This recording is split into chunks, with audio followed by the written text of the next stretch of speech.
Bonjour et bienvenue dans cette nouvelle vidéo. Aujourd'hui, je vous fais le test du dernier né de chez Fuji. Et non, c'est pas le X Pro 3, c'est justement son opposé. Le X Pro 3, c'est le nouveau flagship de chez Fuji, alors que le XA7 est le nouvel entrée de gamme de chez Fuji. Donc si on est sur un appareil photo qui est vendu 749 €, il est vendu en kit avec le XC 1545 3.5 5.6. Donc on est sur un appareil photo qui n'est pas vendu nu, c'est probablement un positionnement voulu par Fuji de façon à ce que uniquement finalement des nouveaux arrivants sur le marché et sur Fuji achètent cet appareil photo-là et qui ne soit pas forcément un appareil photo B entre guillemets. En tout cas, c'est un appareil photo qui n'est pas doté du capteur X-Trans de chez Fuji. On est sur un capteur beaucoup plus classique ici, capteur APS-C toujours.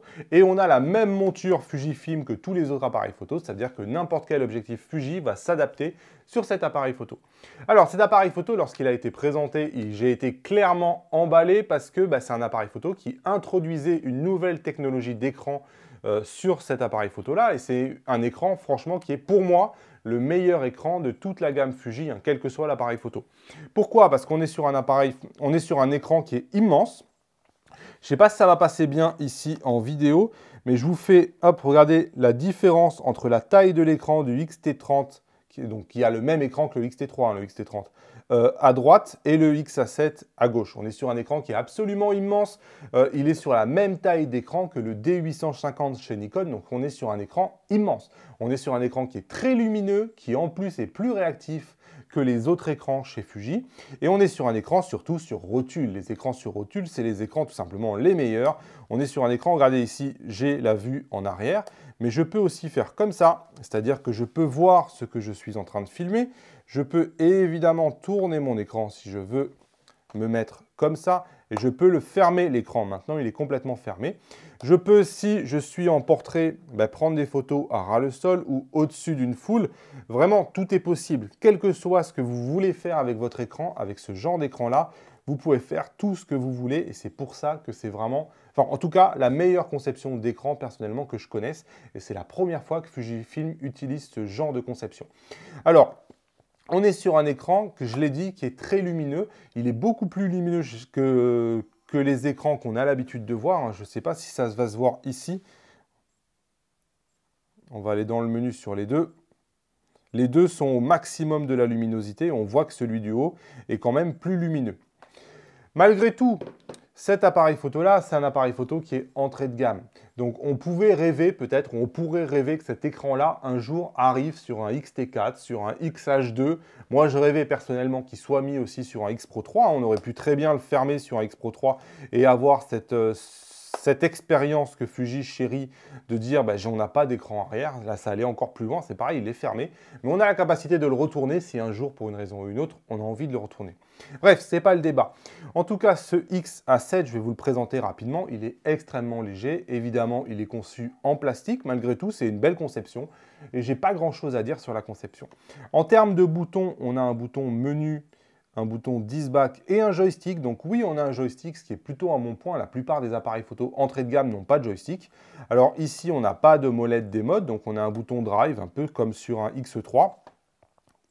Hop, donc ici, le bouton Drive me permet de me mettre en photo, en rafale. Donc, on a une rafale à 6 images par seconde. On a ensuite tous les bracketings, donc les bracketings d'exposition, d'ISO, les simulations de film, de balance des blancs. On a les DR. On a un mode HDR directement incorporé à l'intérieur de cet appareil photo. Et on a évidemment un mode vidéo. Pour le reste, on a un bouton pour la lecture des images. Sur le dessus, on a une molette ici qui permet d'utiliser les modes PASM, donc les modes semi-expert, qui permet finalement à même quelqu'un qui a envie de partir sur un mode automatique et qui ensuite a envie de progresser, cet appareil photo-là va lui permettre finalement d'apprendre la photo puisqu'on a tous les modes dans cet appareil photo-là, donc c'est plutôt sympa. On a ensuite deux molettes, donc une molette avant ici qui tourne et une molette arrière ici. Donc là, encore une fois, on a une conception qui va quand même assez loin. La plupart des appareils photo de cette gamme-là n'ont qu'une seule molette. On a l'obturateur qui est ici, qui est un obturateur sensible, qui vraiment, il n'y a rien à dire, il fait parfaitement le job. Et on a un seul bouton programmable sur cet appareil photo-là, qui est le bouton ici au milieu. Sur le devant, ici, point de bouton, hein, on n'a pas le petit loquet habituel chez Fuji pour changer l'autofocus. Et ici, on a uniquement un bouton qui vous permet d'enlever l'objectif. On a sur le côté ici deux ports. Donc on a un port pour le charger en USB-C et on a une sortie HDMI. De l'autre côté, vous avez un port micro, donc qui témoigne quand même de la volonté de Fuji d'en faire un appareil photo qui est vraiment fait pour du vlog et qui est vraiment fait pour de la vidéo, même si évidemment son capteur n'est pas stabilisé. Et on a ici un petit bouton qui vous permet, hop, de sortir le petit flash qui est toujours là, bien appréciable si vous en aviez besoin. En tout cas, vraiment, on est sur un appareil photo principal. Quand je l'ai sorti de la boîte, je me suis dit, il est léger. C'est un appareil photo qu'on peut amener partout. C'est un appareil photo où, en termes de contrôle, on n'a pas beaucoup de boutons configurables, mais malgré tout, il y a quand même toutes les monettes qui sont là. Avant, arrière, on a les boutons, on a le joystick. On est sur un appareil photo, sincèrement, qui peut faire un excellent appareil photo B. Un deuxième appareil photo, par exemple, si vous avez déjà un X-T3 ou un X-T30, ça peut être vraiment un super appareil photo, un super complément. Évidemment, le premier point faible, c'est que Fuji ne le vend pas en nu. Il est vendu uniquement en kit. Et ça, c'est quelque chose qui est un peu étonnant, mais au fur et à mesure que j'ai fait mon test, je me suis aperçu que c'est vraiment un appareil photo plutôt pour débutants, parce qu'il a vraiment un point faible, cet appareil photo, d'après moi, c'est tout simplement un autofocus qui ne suit pas. Vraiment, j'ai été hyper déçu de l'autofocus. J'y vais de but en blanc, hein. C'est un appareil photo où personnellement, j'ai pas grand-chose à redire sur l'ergonomie. J'ai pas grand-chose à redire sur la qualité d'image. Vous allez voir que la qualité d'image, lorsqu'on est à bas ISO, elle est très bonne. Mais lorsqu'on monte en ISO, c'est grosso modo à peu près comme un X-T30. Certes, on a une dynamique qui est un peu moins bonne parce qu'on n'a pas un capteur X-Trans, on a un capteur plutôt standard. Mais vraiment, là où pour moi, c'est un no-go complet, c'est sur l'autofocus. On a un autofocus qui ne suit pas du tout. Il a en basse lumière, c'est même pas la peine, il faut 2 heures pour faire une mise au point. Et lorsque la lumière ne manque pas, par exemple, vous allez vous apercevoir que l'autofocus, il fait la mise au point une fois, et si vous essayez de faire une rafale, absolument toutes les photos sont floues, sauf la première. Je vais vous le montrer, hein, mais donc voilà. Pour moi, ça va résumer tout ça le test, hein, c'est-à-dire que super, j'ai un écran qui est génial, que j'adorerais avoir personnellement sur le X-T3, sur le X-T4, sur le X-H2. J'aurais aimé l'avoir sur le X Pro 3. Au niveau de l'écran, c'est la meilleure des technologies et j'espère vraiment que Fuji va la poursuivre. Sur tout le reste, c'est un appareil photo effectivement où quelqu'un qui aura un X-T20 ou qui aurait un X-T30 qui chercherait un deuxième appareil photo, il ne faut pas qu'il aille sur ça. On a une rafale à 6 images par seconde, mais le buffer est famélique, c'est-à-dire que vous n'avez pas commencé votre rafale, qu'elle est déjà terminée. Donc 6 images par seconde, on est quasiment dans la théorie. Et pour le reste, voilà, moi personnellement, j'ai toujours eu besoin d'une rafale, j'ai toujours eu besoin d'un autofocus qui suivait. En vidéo, vous êtes capable de faire de la 4K, 30 fps, vous êtes capable de faire du ralenti 100 images par seconde. Donc les features sont là, mais de manière générale, cet autofocus, pour moi, c'est rédhibitoire. Alors si vous êtes en mise au point manuel, que vous faites un vlog avec une grande profondeur de champ, ça va bien fonctionner et il va bien faire le job. Et vous allez pouvoir vous filmer comme ça, en voyant ce que vous êtes en train de filmer, donc c'est très agréable. Mais pour le reste, si vous voulez compter sur l'autofocus, il est plutôt aux abonnés absents sur cet appareil photo-là. Ensuite, Fuji avait introduit cet appareil photo comme étant une smart caméra, la première smart caméra au monde, c'est-à-dire un appareil photo qui aurait l'ergonomie finalement d'un smartphone, c'est-à-dire la réactivité aussi d'un smartphone. Et là encore, je trouve que le compte n'y est pas. J'ai trouvé cet appareil photo-là plutôt très lent. Rien que pour l'allumer, regardez ici, je suis en train d'appuyer, il me faut 5 bonnes secondes pour l'allumer. Et ensuite, c'est pareil, le tactile, certes, il est réactif, mais il n'est pas si réactif que ça, le tactile, hein. C'est-à-dire que lorsque j'appuie, j'ai presque 2 secondes avant que mon joystick change de position. Regardez, j'ai le temps de partir et 2 secondes après, il arrive.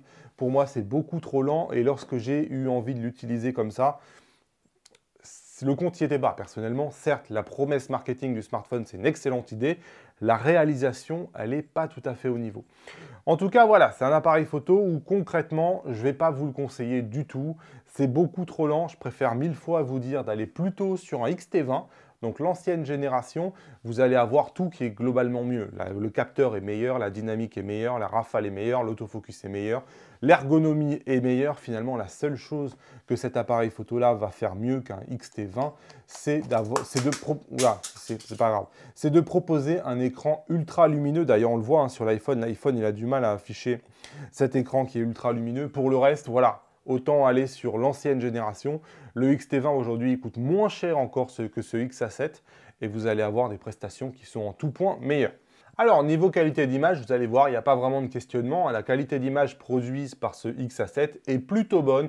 C'est assez comparable à ce que produit un XT30 ou un XT3. Pour moi, il n'y a pas de différence significative. Il y a quand même une petite différence, hein, c'est surtout en termes de dynamique.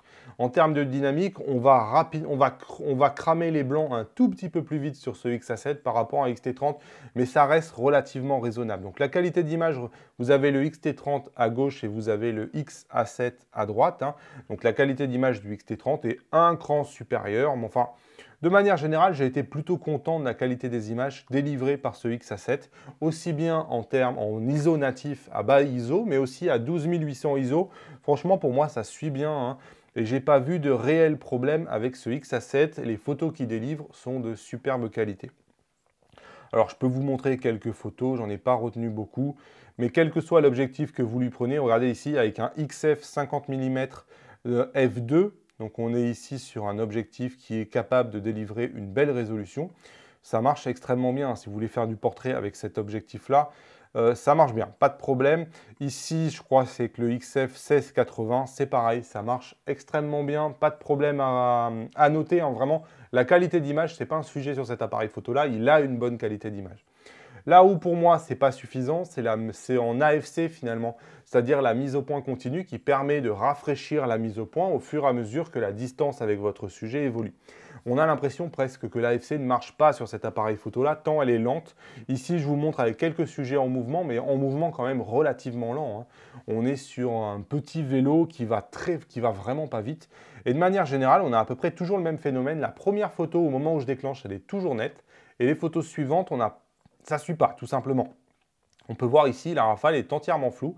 Ici, la première photo est nette, la deuxième est nette. Et hop, ici, il a perdu très rapidement sa cible. Et ça va être le cas pour à peu près toutes les photos. Vous voyez ici, il a mis du temps un peu à faire la mise au point. Hop, là, ça y est, il a trouvé. Donc, assez déçu au niveau de la mise au point. Alors, regardez, ici, on a une super photo parce que la mise au point a été bonne. Pour autant, voilà, la deuxième photo, elle est un peu floue. Et il récupère jamais vraiment sa cible. Et en plus, comme on est sur un buffer qui est assez petit, quand vous faites une rafale, vous pouvez faire une rafale de 4-5 photos et après l'appareil photo, il suffoque. C'est vrai que j'ai été un peu déçu en termes de mise au point. Si c'est un appareil photo pour moi qui est idéal si, par exemple, vous voulez faire un vlog. C'est vrai que si vous voulez faire un vlog, que vous avez déjà un parc d'optique Fuji, c'est vrai que pouvoir retourner l'écran comme ça et voir ce que vous êtes en train de filmer, c'est un vrai avantage. Dans ce cas-là, la distance de votre sujet, vous êtes en train de vous filmer comme ça, la distance entre l'objectif et vous, elle ne va pas varier et l'appareil photo va suivre convenablement. Pour autant, dans tous les autres cas où vous voulez compter sur l'autofocus, moi j'ai trouvé que cet autofocus-là, il était relativement lent, très très lent en basse luminosité, mais lent aussi lorsque la luminosité était là. Et pour moi, c'est quelque part un no-go à cause de ça. C'est tout simplement l'autofocus n'est pas assez bon à mon goût et je pense que Fuji l'a bridé probablement un peu trop. En vidéo, l'appareil photo réagit bien. J'ai pas vu de problème non plus sur la qualité des vidéos. Il est idéal, je viens de le dire, pour un vlog. Pour autant, c'est pareil. Si vous voulez prendre des vidéos de quelque chose en mouvement, l'autofocus, il ne va pas devenir meilleur qu'en photo par magie. Hein. On est sur un autofocus qui est extrêmement limité. Vous allez avoir beaucoup de flou dans vos vidéos. Voilà ce que j'avais à vous dire sur ce XA7. De manière générale, j'ai été plutôt déçu. J'en attendais probablement beaucoup trop. On est sur un entrée de gamme.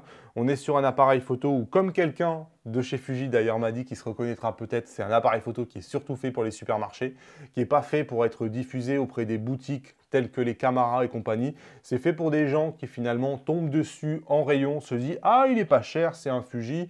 Fuji, c'est de la bonne qualité. Je pourrais essayer de faire des photos avec cet appareil photo-là. » Donc quelqu'un qui, quelque part, va découvrir la marque Fuji à travers cet appareil photo-là et il risque quand même d'être un peu déçu. En tout cas, ce n'est pas un appareil photo que je vous conseille en deuxième appareil photo. Hein. Il y a vraiment un gap trop important. Je pense que sincèrement, même un XT1 ou un XT10, c'est probablement meilleur en termes d'autofocus que ce XA7. C'est dire à quel point, personnellement en tout cas, j'ai été déçu par l'autofocus de cet appareil photo-là.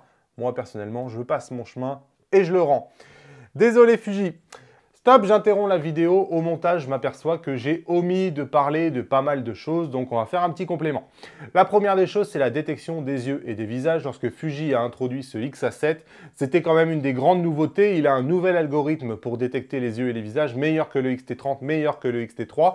C'est vrai, j'ai pu le tester, c'est vrai que on est quasiment au niveau de Sony. On est vraiment, je vois pas de différence. Ça détecte le visage et les yeux, notamment lorsqu'ils sont extrêmement loin, ça marche très bien. Pour autant, vous avez pu voir mes réticences un peu vis-à-vis de l'autofocus de ce XA7. Et il y avait autre chose dont je n'étais pas conscient, c'est que la détection des yeux et des visages ne marche qu'en mode une seule photo. Si vous vous mettez en mode rafale, la détection des yeux et des visages est tout simplement désactivée sur cet appareil. Et vous savez, si vous me connaissez un peu, que personnellement, je suis tout le temps en mode rafale. Je suis très rarement en mode une seule photo parce que j'estime qu'on va généralement louper le bon moment avec une seule photo. Malgré tout, sur cet appareil photo-là, la détection des yeux et des visages est condamnée à prendre qu'une seule photo. Donc personnellement, c'est vrai qu'elle était désactivée la majorité du temps lorsque j'ai pris cet appareil photo-là. La deuxième des choses, c'est une interface originale. Sur cet appareil photo-là, vous avez la possibilité ici de cocher ici la petite flèche. Et hop, on se retrouve dans une interface type smartphone que Fuji a introduit avec cet appareil photo-là. Via cette interface-là, vous êtes censé, en fait, comme sur un smartphone, pouvoir configurer, si vous voulez, votre photo alors que vous n'y connaissez absolument rien. De manière générale, j'ai trouvé, moi, dans mon usage à moi, que c'était un peu gadget. On peut ici, par exemple, cliquer sur la simulation de film et on va pouvoir, hop, regardez, ici, changer la simulation de film. Alors là, il n'y a pas de couleur, ça ne va pas beaucoup changer, mais voilà, c'est pour prévisualiser l'impact en fait que va avoir votre simulation de film. Alors de mémoire, voilà, on peut bouger ça comme ça. Bref, l'idée est plutôt sympa, elle est plutôt bonne, ça permet, c'est ludique, j'ai envie de vous dire. Mais à l'utilisation, j'ai trouvé quand même ça un peu lent.